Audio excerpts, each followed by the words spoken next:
Everybody. We're here today with Ray Bordelon. Ray is the curator and the wonderful collector of all of the materials that we have in the Absinthe Gallery here in SoFAB. So that's La Galerie d'Absinthe. And it's really fun to have him here to talk to you a little bit about the thought process that went into putting together the gallery. So welcome. Thank you. We're having some technical difficulties, which is why you see us together here. We're socially distanced. That's right. So, Ray, tell me how it was and when it was that you first became interested in absinthe. Well, long story short, it would be about close to 20 years ago. And it all started with going to a secondhand store and finding an absinthe spoon and wanting to know what it was for, what it was used for, and the history behind it. And the more I found out, the more it intrigued me, and just like a bad child, when it was for something that was forbidden, you want it. So one thing led to the next, and before you know it, this I don't know what you call it, fascination, obsession with absinthe and all things absinthe just kind of developed and has manifested itself in what you see now here at the museum. So tell me, how did you feel when you first tasted absinthe? It was a different taste, and I can only associate it with, I like anise. Well, that's unfortunate. So that was a big plus. Yes. I like the anise, and I can tolerate alcohol, so that's not a problem either. But the combination of the two was very interesting. It was like something I had never tasted before. And it just won me over. It's one of my favorite drinks. So is that something you did right away? As soon as you learned about the absinthe spoon, did you say, well, I better go find out about I have to find out what the absinthe was, what did it taste like, and then, like I said, finding out that it was still illegal at the time. You couldn't get it. You could get things that claimed themselves to be absinthe-like, but they weren't. So like Absinthe or something. Yeah, like it was like an absinthe substitute, so to speak. So what did you do? I mean, since it was banned, it wasn't going to be an easy task. It wasn't. It took years. I went to a couple bars here in New Orleans where they claimed they had absinthe from Europe and they were serving it on the QT. And you could get it there, but I don't know exactly what kind of a grade of product you were getting at the time. It wasn't adulterated. It was a legitimate product being sold. It wasn't something put in the kitchen that because I wouldn't drink that. You can't be sure about that. But it gave you the flavor of what it should have been. And then once things started to develop, and I met Ted Breaux, and Ted was working with trying to get absinthe legalized again, and all that kind of brought about absinthe being legalized again, and then you could really taste what a good absinthe is supposed to taste like. So did you find yourself getting drawn into sort of a community of people who were interested? Yes, people that were interested in not only the accoutrement with absinthe, but the history, and it touched a lot of things in history. It touched art, it touched poetry, it touched music, theater, besides the liquor itself. So it kind of touched a little bit of everything, and it was a whole culture at the time. It was popular. And New Orleans, being the little Paris of North America, anything that was going on in France at the time that was in vogue eventually ended up here in New Orleans. So New Orleans has had absinthe shipped here. I think my research had it as early as 1832. It was being imported here, and it was here ever since then. I mean, it's been here. Well, and of course it wasn't banned. It wasn't banned until 1912. I think Switzerland in 1909, another place in 1910, and it wasn't until 1912 when it was banned here, 1915 in Paris. France. From Spain. So, of course, you have to have been born with the collecting gene. Yes. Because The flawed gene of collecting and hoarding. So this, of course, gave you just basically so many things to collect, because there were all the various paraphernalia that come together. Fixing the drink, Yes. and then all things to do with it, the advertising for the liquors, The marketing material. the marketing material, the crates, the boxes, the posters, the literature.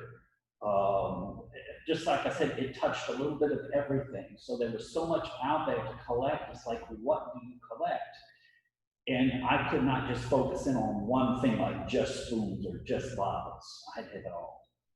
So what I ended up putting together was just a well-rounded experience of it. And then not only the old stuff, but brought it into today after absinthe was made legal again.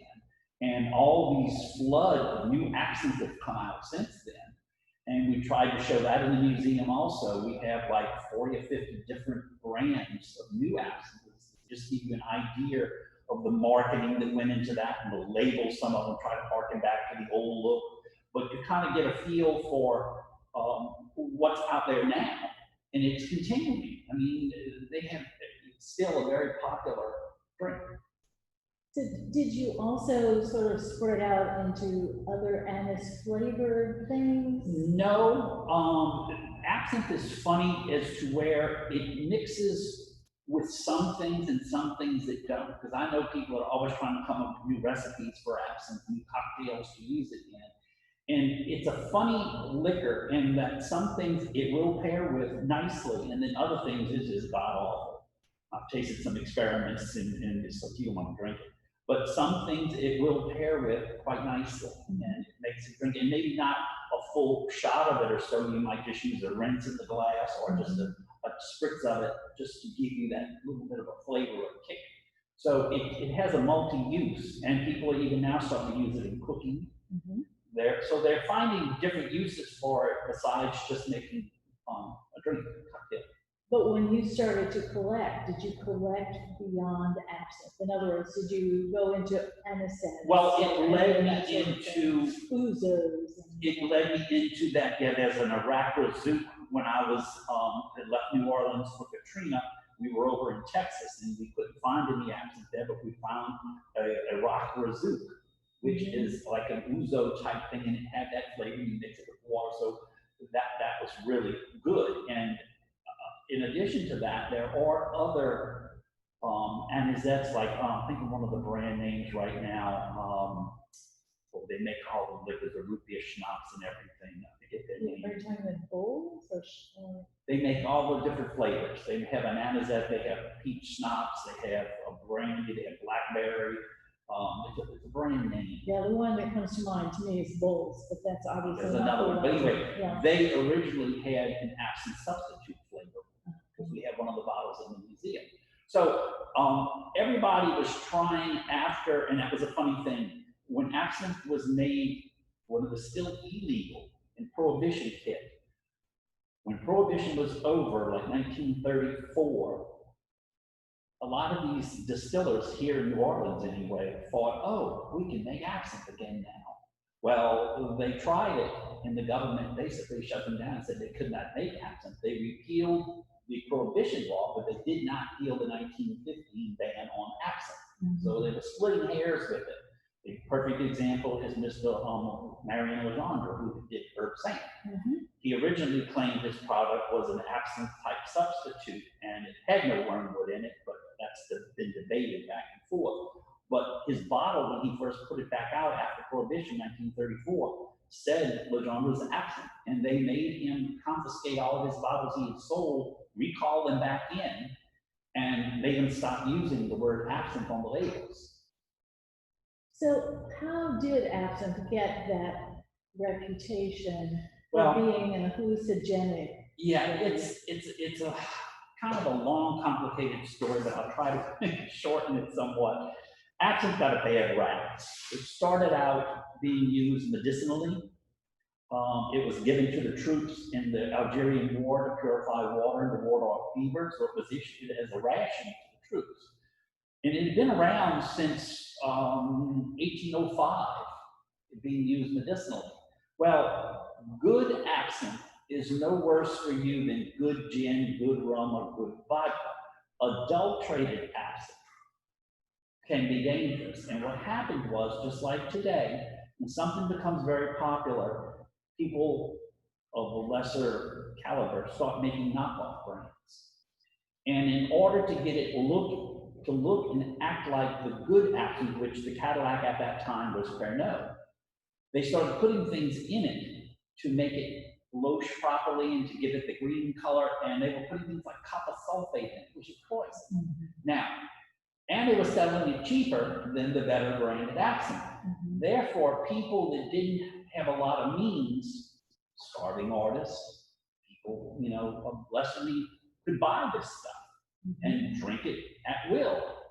And you also had people with addictive personalities, because you got to remember at the time all this was going on, you could go smoke opium, you could use heroin, you could do anything, and they had opium dens, and it was legal. So if you had, for example, an addictive person with an addictive personality, you could go smoke opium one evening and then go home and shoot heroin, and then buy a bottle of cheap absinthe and drink it, and then if you go kill somebody, they go blaming it on the absinthe.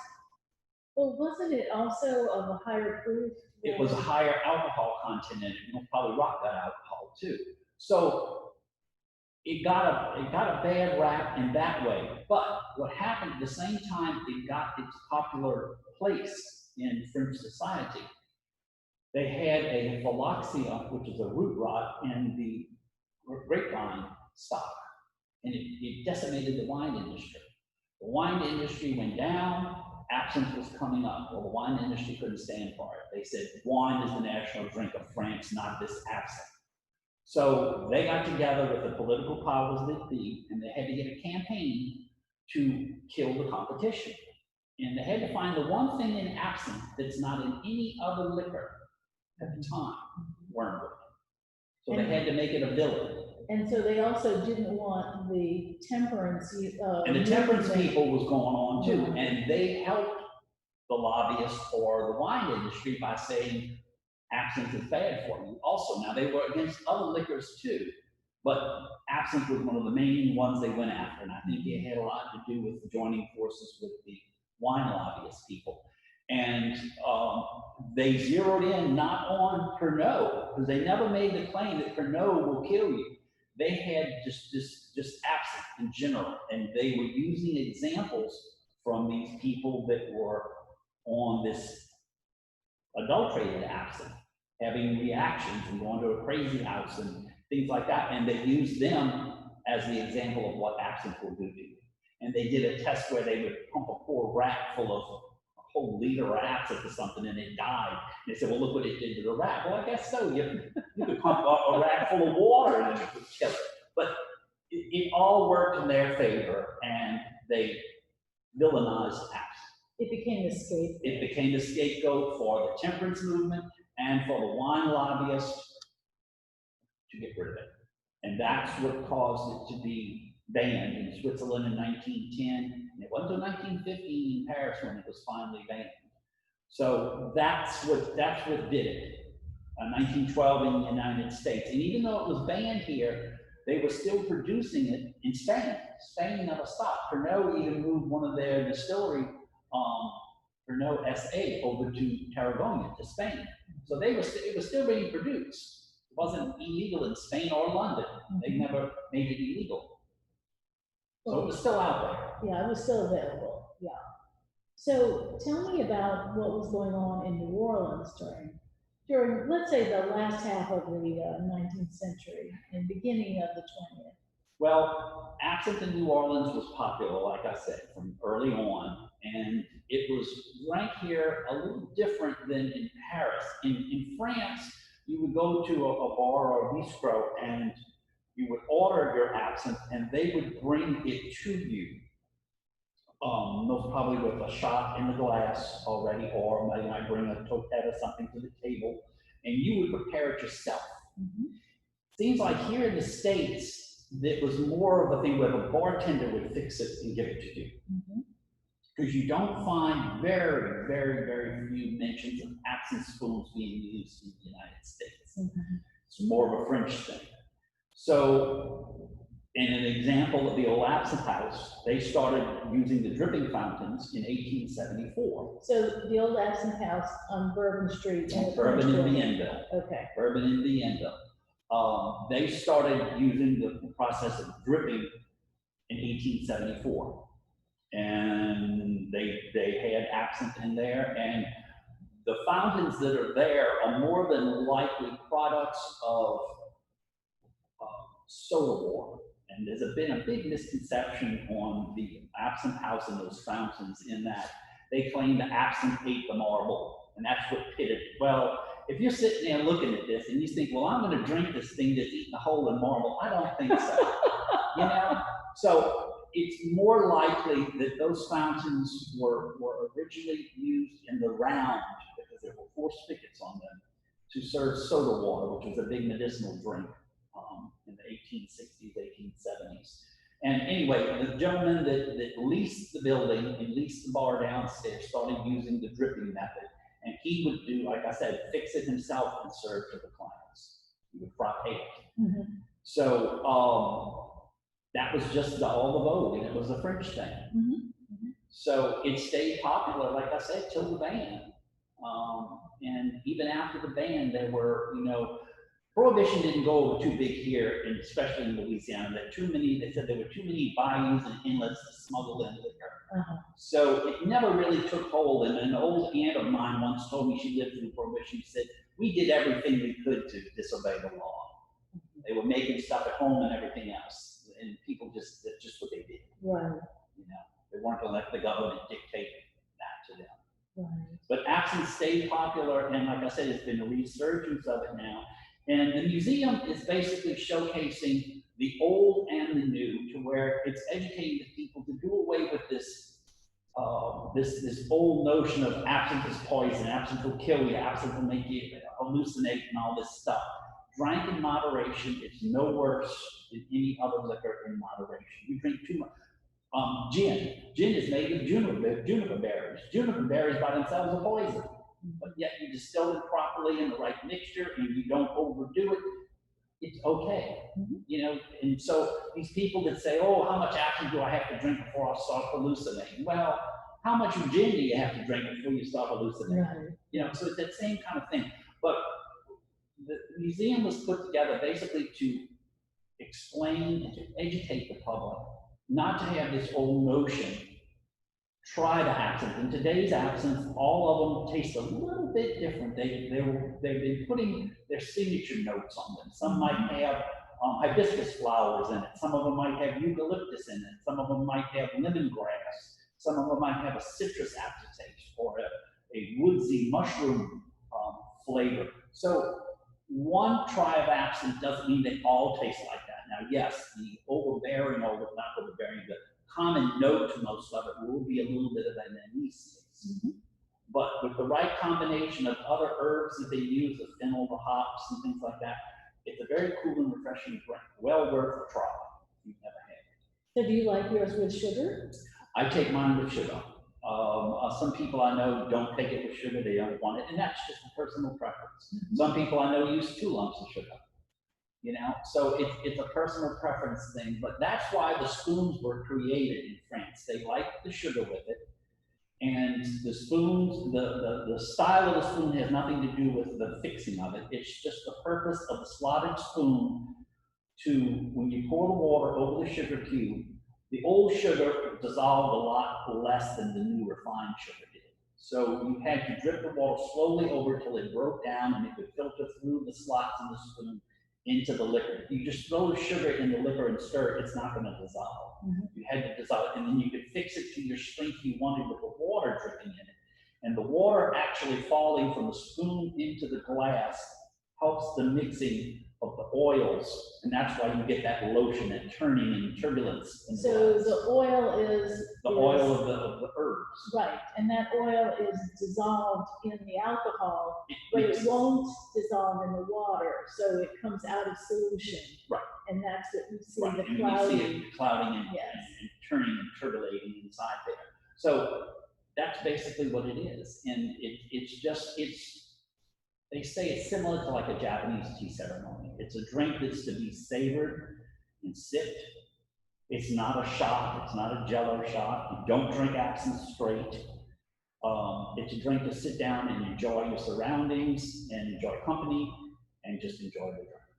My favorite thing about it is just the perfume of it. You can tell when someone's drinking absinthe. It just unmistakable. really smells wonderful. There was I read an article in an old newspaper that said at 5 o'clock, which is called the Green Hour in Paris, up on the hill in Montmartre, they said the smell of the absinthe would come down the hill like a fog in the evening because so many cafes were serving it. Wow. That if you were in the streets below, it would just come down in the evening like a fog and you could smell it.